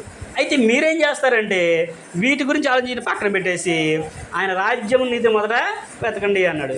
అంటే ఏం చేయాలి? ప్రతి వ్యక్తి కూడా రాజ్యాన్ని నీతిని వెతకాలి. అంటే ఉంటే చెబుతాడా లేకపోతే చెబుతాడా? రాజ్యం వెతకమన్నాడు అంటే రాజ్యం ఉందా లేదని అప్పుడు మరి ఇప్పుడు కూడా చాలామంది ఏమైనా ప్రార్థన చేస్తారు? పరలోకమందున్న మా తండ్రి నీ రాజ్యం వచ్చునుగాక అని చెప్పి ప్రార్థన చేస్తున్నారు. మరి వచ్చునుగాక నీళ్ళు అంటున్నారు, ఆయనని మీరు వెతుక్కోండి అయ్యా అని చెప్పి అన్నాడు. ఇప్పుడు నాకు ఉంగరం లేదు, నేను ఉంగరం లేకుండా నా ఉంగరం పోయింది, ఎతకండమ్మని దొరికింది, అది ఎక్కడ పారేసుకున్నారని అని అడుగుతారు. ఎక్కడో జారిపోయిందమ్మ అంటారు. ఎప్పుడు కొన్నాను అసలు ఉంగరం లేదమ్మా, జారిపోయింది కల వచ్చిందనంటే సరిపోయిద్దా? ఇప్పుడు నేను ఉంగరం పెట్టుకొని పలానా చోట జారిపోయిందమ్మా అని చెప్పంటే ఎదిగితే దొరుకుతుంది.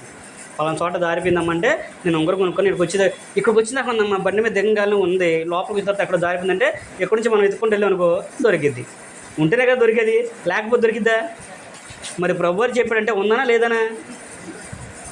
రాజ్యము లోకంలో ఉంది, ఆ రాజ్యాన్ని మీరు వెతకండి, వెతికితే మీకు దొరికిద్ది, వెతుకుడి మీకు దొరకను అని చెప్పాడు. నువ్వు ఆ రాజ్యాన్ని ఎత్తుకోకుండా నువ్వు ఇంకా ఇప్పుడు కూడా అదే ప్రార్థన చేసుకుంటే ఏం దొరికింది? నీకు ప్రయోజనం ఉందా? అందుకని హెబ్రీ గ్రంథకర్త అంటాడు మనకు స్థిరమైన నివాసం ఇక్కడ లేదని చెప్పేసి మనకి ఎక్కడో ఉంది కదా, దాని కొరకు మీరు ఎత్తకండి అన్నాడు. హెబ్రీలో రాయబడిన పత్రిక 13వ అధ్యాయము 14 వచ్చిన కనుక మనం చదువుకుంటే హెబ్రీ గ్రంథకర్త ఒక విషయం జ్ఞాపకం చేస్తూ ఉన్నాడు. 13వ అధ్యాయము 14 వచ్చిన హెబ్రీ పత్రిక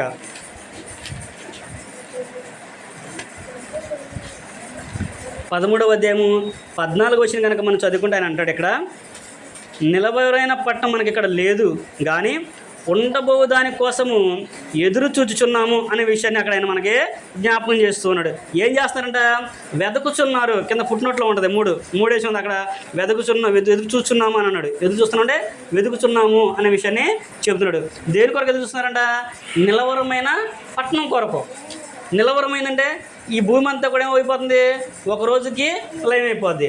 కానీ దాని కొరకు ప్రతి ఒక్కరు ఒక పట్టణం కోసం ప్రతి ఒక్కరు కూడా ఎదురు చూస్తున్నారంట.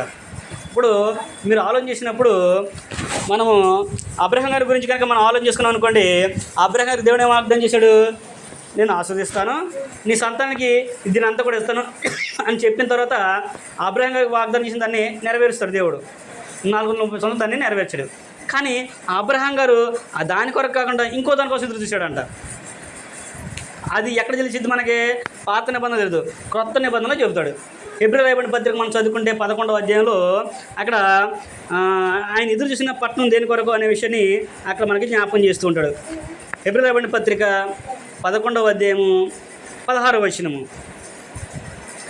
హెబ్రీ రాయబడిన పత్రిక 11వ అధ్యాయం 16. అయితే వారు మరీ శ్రేష్టమైన దేశమును అనగా పరలోక సంబంధం దేశమును కోరుచున్నారు. చాలమ్మా, ఏమని చెబుతున్నారు ఇక్కడ? పరలోక సంబంధం దేశం కొరకు వాళ్ళు ఎదురు చూస్తున్నారంట. అప్పుడు వాళ్ళందరికీ, ఇశ్రాయేలందరికీ కూడా దేవుడు ఏం వాగ్దానం చేశాడు? ఐగుప్తులోంచి కనాలను తీసుకొస్తానని చెప్పి వాగ్దానం చేశాడు. అది పాలు తిన ప్రవహించే దేశం అని చెప్పన్నాడు.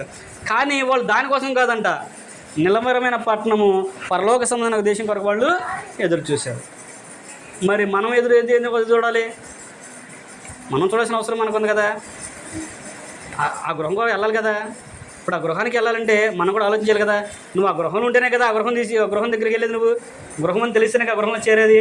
ఇప్పుడు ఆ గృహంలో నువ్వు చేరావనుకో, అప్పుడు ఆ గృహం అనేది ఎక్కడుందో ఏంటో అనేది మనకి తెలిసిద్ది. ఏది? ప్రభువారు చెప్పినట్లుగా మొదట ఆయన రాజ్యనీతిని వెతకాలి అని చెప్పినట్లుగా ఆయన రాజ్యనీతిని ఎవరైతే వెతుకుతారో అప్పుడు అది అక్కడికి చేరుతుంది. ఇప్పుడు దేవుని చేత కట్టబడిన గృహాన్ని, ఆ ఇంటిని ఇక్కడ పౌలు గారు కొరింథీయులకు రాసిన 2వ పత్రిక 5వ అధ్యాయము 1వ వచనం చదివితే మనకు అర్థమవుతుంది. కొరింథీయులకు రాయబడిన 2వ పత్రిక 5వ అధ్యాయము 1వ వచనము. ఇక్కడ పౌలు గారు కొరింథీ పట్టణానికి జ్ఞాపకం చేస్తూ ఆయన ఒక విషయం చెబుతున్నాడు. ఏమన్నాడు అక్కడ? భూమి మీద మన గుడారమైన ఈ నివాసము శిథిలమైపోయినను చేతి పని కాక దేవుని చేత కట్టబడినదియు నిత్యమైనదైన నివాసము పరలోకమందు మనకున్నదని ఎరుగుదము. ఇక్కడ భూమి మీద మన గుడారమైన ఈ నివాసము శిథిలమైపోయినని కానీ అంటాడు. ఏంటి భూమి మీద మన గుడారం శిథిలమైపోయేది? ఏంటి అంటే ఈ దేహం. భూమి మీద గుడారాన మన ఈ దేహం ఇది శిథిలమైపోయినప్పుడు కూడా దేవుని చేత నియమించబడినది ఒకటి ఉంది. ఏంటంటే మన ఆత్మ. మన ఆత్మ ఉంది శివ, దాని కొరకు అక్కడ ఆయన దాన్ని సిద్ధం చేశాడు. ఇప్పుడు మనం ఎక్కడి నుంచి వచ్చామో మనకు తెలిస్తే అక్కడ వెళ్ళడానికి మనకి అవకాశం అనేది ఉంటుంది. ఇప్పుడు మేము ఫారిన్ నుంచి వచ్చాము, ఫారిన్ని గుర్తు పెట్టుకున్నాం అనుకో, మేము ఫారిన్కి వెళ్తానికి అవకాశం ఉంటుంది. గుర్తు లేకపోతే ఎక్కడికి వెళ్తాం మనకే తెలియదు. ఇక్కడ పౌలు గారు కూడా అదే విషయాన్ని జ్ఞాపకించారు. మీరు ఎక్కడి నుంచి వచ్చారో మీరు జ్ఞాపకం చేసుకోండి, ఎక్కడికి వెళ్ళాలో మీరు జ్ఞాపకం చేసుకోండి. దేవుడు ఒక కుటుంబ వ్యవస్థని ఏర్పాటు చేశాడు. భౌతికంగా కుటుంబంగా ఎలాగైతే మీరు ఉన్నారో ఇదే కుటుంబం ఆత్మీయంగా కూడా మీరు ఎదగాలి. ఈ కుటుంబంలో భార్యాభర్తల పిల్లలు ఎలాగైతే ఉన్నారో మీరందరూ కూడా దేవుని భయభక్తి కావండి. విశ్వాస గృహంలో మీరు కట్టబడాలి. మీరందరూ కూడా ఆత్మసమైన మందిరంలో మీరు చేర్చబడాలి. ఆ మందిరం ఏంటంటే క్రీస్తు యొక్క సంఘము. ఆ సంఘంలో మీరు చేర్చబడినప్పుడు అప్పుడు ఆయన వచ్చినప్పుడు ఎవరో ఇప్పుడు ఆల్రెడీ ప్రభువారు వచ్చాడు, ఆయన రాజ్యాన్ని అక్కడ సంఘాన్ని ఏర్పరిచి వెళ్ళాడు.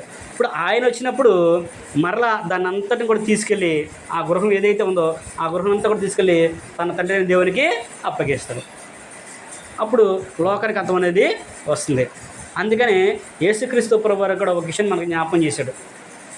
ఒకవేళ లేకపోతే మీకు ముందే చెప్పుతుంది నేను, కానీ ఉండయి అనే విషయాన్ని చెప్పాడు. అయ్యా, లోకంలో ఇంతమంది ఉన్నామో మన భారతదేశం ఒక్కనుకుంటే కాదు కదా, ప్రపంచం మొత్తం మనుషులే కదా, మరి వీళ్ళందరికీ ఇంత గృహం కావాలి, ఇన్ని గృహాలు కావాలంటే ఎట్టెత్తాడయ్యా ఆయన అని మనం అనుకుంటూ ఉంటాం. ప్రభువారు అంటాడు యోహాను సువార్త 14వ అధ్యాయము 1-2 వచ్చిన మనం చదువుకున్నట్టయితే, నా తండ్రి యందు విశ్వాసం ఉంచారు, నా యందు కూడా నమ్మకం ఉంచండి. నా తండ్రి ఇంట అనేక నివాసములు కలవు. లేని ఏళ్ళ మీద చెప్పుదును, లేకపోతే మీద చెప్పేస్తాను, లేవయ్యా మీరు అనవసరంగా మీరు భయం ఇది చేయమనని. కానీ అనేక నివాసములు కలవు కాబట్టి నేను వెళ్ళి మరలా వచ్చి నేనుండు స్థలంలో మీరు కూడా ఉండేలాగా మిమ్మల్ని తీసుకెళ్తాను అనే విషయాన్ని ప్రభువారే స్వయంగా తన నోటితో చెప్పినట్లు మనము చూస్తూ ఉన్నాం. తన గ్రంథంలో పరిశుద్ధాత్మ ద్వారా మనకి రాయించాడు. అంటే ఇప్పుడు ప్రభు ఉండే గృహం దగ్గరికి మనం చేరాలి అంటే, ఆయన నివాసం మనం చేరాలంటే మరి ప్రభు తీసుకెళ్లే స్థానంలో మనము ఉండాలి. ఆయన తీసుకెళ్లే స్థానంలో మనం ఉన్నాం అనుకో, అప్పుడు ఆయన మనల్ని తీసుకెళ్తాడు. ఆయన తీసుకెళ్లే స్థానంలో మనం ఉంటే, మనం నచ్చిన చోట మనం ఉంటే, ఇప్పుడు ఉదాహరణకి మనకి అదృష్టం బాగుండు, లేదా మనకు అవకాశం ఉండే అమెరికా వెళ్తానికో ఏదో దేశం వెళ్తానికి వీసా ఉంది, మనం ఫోటోలో మనకు మొత్తం వీసా టికెట్ మొత్తం అన్నీ వచ్చినాయి కాబట్టి మనం మన ఇంట్లో కూర్చుంటే తీసుకొచ్చి ఇక్కడ నుంచి ఆయన తీసుకెళ్తాడా? మనం వెళ్ళి ఎయిర్పోర్ట్కి వెళ్ళి అది ఆ ఫ్లైట్ ఏ టైంకి వచ్చిందో ఏ ఫ్లైట్ తెలుసుకొని మనం వెళ్ళి ఆ ఫ్లైట్లో కూర్చుంటే ఆ ఫ్లైట్లో మనల్ని అక్కడికి తీసుకెళ్తారు. అంతేనా కాదా? మనం అక్కడికి వెళ్ళకోకుండా నేను ఫ్లైట్ టికెట్ కొన్నాను, నాకు వీసా ఉంది, నాకు అన్నీ ఉన్నాయి, పాస్పోర్ట్ ఉంది, అన్నీ ఉన్నాయి కాబట్టి మీరు వచ్చిన నేను ఎక్కించుకెళ్ళాలి, మా ఇంటికి దింపేసి అంటే కుదిరిద్దా? కుదరదు. అందుకనే ప్రభు వారికి ఉన్నాడు, ఎవరైతే నా దగ్గర ఉంటారో నేను వాళ్ళనే తీసుకెళ్తాను. నేను భూమి మీద ఒక రాజ్యాన్ని ఏర్పరచను. అదే క్రీస్తు సంఘం. రాజ్యం అన్నా, సంఘం అన్నా, దేవుని ఇల్లన్నా, దేవుని గృహమన్నా, దేవుని మందిరం అన్నా, క్రొత్త నిబంధనలో పర్యాయ పదం అన్నిటి కూడా ఒకటే పదము. దాంట్లో మళ్ళీ ఇంకొంటాడు, పరిశుద్ధ పట్టణం అంటాడు, జ్యేష్ఠ సంఘం అన్నాడు, పరిశుద్ధ యెరూషలేము అని కూడా పెట్టాడు. అంటే మనం చదువుకుంటే ఆ వర్ణలన్నీ కూడా మనకే అర్థమవుతాయి. ఇన్ని వర్ణంతో దాన్ని పేరుగానే పిలిచాడు. చివరిగానంటే క్రీస్తు సంఘములన్నీ మీకు వందనములు చెప్పుచున్నవి అని ఎలాగైతే చెప్పాడో, ఆ సంఘములో ఉంటేనే, ఆ సంఘం ద్వారానే మనకు రక్షణ, ఆ నామంలోనే మనకు రక్షణ, ఆయన దగ్గర ఉంటేనే, ఆ సంఘం ఉంటేనే మన పరలోకం వెళ్ళడానికి అవకాశం అనేది ఉంటుంది. ఆ సంఘానికి వెలుపట నువ్వు ఉండి నువ్వు ఎంత భక్తిపరుడివైనా, ఎంత విశ్వాసమైనా, ఎంత మంచివాడివైనా, ఎంత బుద్ధిమంతుడైనా కానీ నీకు అవకాశం అనేది లేదు.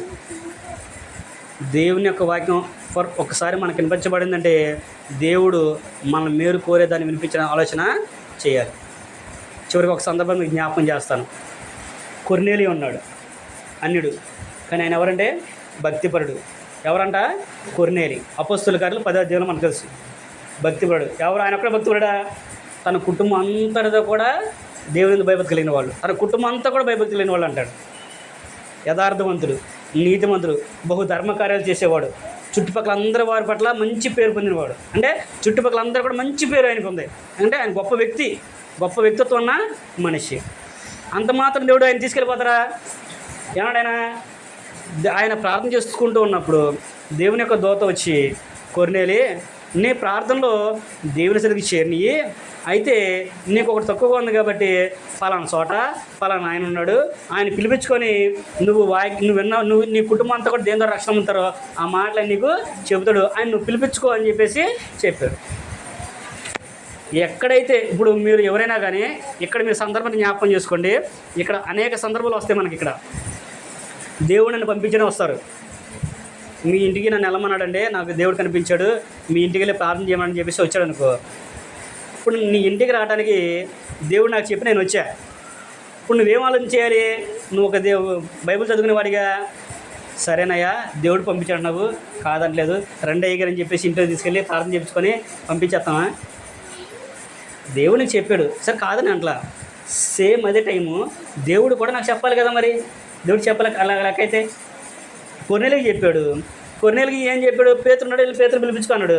కొర్నేలి వెళ్ళి పిలిచి వచ్చేస్తారా పేతురు గారికి కూడా దేవుడు చెప్పాడు. మళ్ళీ అక్కడికి దూత అదే చెప్పింది. ఆయన కూడా అంటే ఆకలేస్తూ మంచి పరవశంగా ఉన్నాడు. కింద భోజనం సిద్ధం చేస్తున్నారంట. ఆ వాసనకి ఈయన అన్నం తిన్నట్టుగా చక్కగా ఇదిగా ఉన్నాడు. తర్వాత వాళ్ళు వచ్చి కేకలేసారు. వాళ్ళు వస్తూ కేకలేస్తున్న సందర్భంలోనే దేవుని యొక్క దూత వచ్చి పేతురు గారికి ఏమని చెప్పింది? పలానా చోట నుంచి వ్యక్తులు వచ్చారు, నేనే పంపించాను ఆయన నీకోసము, ఏం అభ్యంతరం చెప్పకుండా వాళ్ళతో పాటు వెళ్ళిపో అన్నారు. అన్నాడా లేదా? అపోస్తుల కార్యాలు 10వ అధ్యాయం మీరు చదువుకుంటే 10వ అధ్యాయం మొత్తం మీరు చదువుకోండి, సందర్భం అంతా కూడా అక్కడ ఉన్నది. కొర్నేలికి ఎలాగైతే కనిపించి చెప్పాడో, మాట్లాడాడో, అలాగే పేతురు గారు కూడా చెప్పాడు. దీన్ని భౌతికంగా కూడా మీరు ఆలోచన చేస్తున్న ఎవరైనా వచ్చారంటే దాన్ని మీరు అడగాల్సిన అవసరం మనకి బాధ్యత ఉంది. ఇక్కడ మనం దేని గురించి చెప్పాను అంటే, కొర్నేలి భక్తిపరుడు, మంచివాడు, కుటుంబం అంతా కూడా దైవభక్తి కలిగిన వాళ్ళే, అలాగే మంచి పేరు పొందిన వ్యక్తి, మంచి వ్యక్తిత్వం ఉన్న లక్షణం ఉన్న మనిషి. కానీ ఆయనకి ఏం అవసరమైందంట? రక్షణ అనేది అవసరమైంది. బాప్తిస్మం అనేది అవసరమైంది. అందుకనే దేవుడు ఆయన్ని పేతురుని పిలిపించుకొని నువ్వు మారు మనసు పొందని చెప్పాడు.